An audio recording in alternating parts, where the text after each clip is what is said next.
Oo. Ilonggo. Oo, Ilonggo. Ilonggo. Ano yung mga kanta niya? Para dito sila. Nalipat ka na? Oo. Ili-ili, isa bala sa ila. Kabalo ka na sa ili-ili?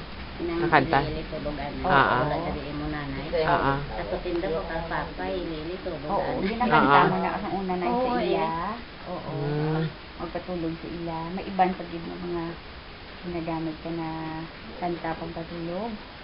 Na Ilonggo.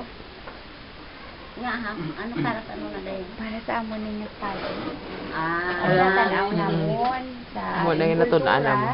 sa Ilonggo, yung kultura ko na nung ginagamit. Bilang mga Ilonggo, atong ginagamit na kanta. Oo, magpatulog.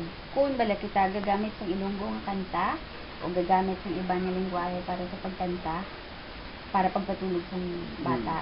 Di man pamamangkot ko rin. Pero kung gamit kami di karumbi ang mga English or Tagalog kung ginagamit naman.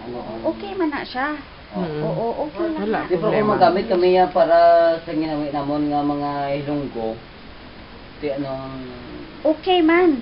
Lantawon Wala na ang lang problema. kung ano pa ang mga ginagamit subong ng mga kanta sa mga Iloy, kag mga Ilonggo na ng mga kanta na. Pero hindi mo na madumduman mo ay ka nagitman ng may madumduman. Gidya sa hapon nga, wala na po namatay. May apo ka na?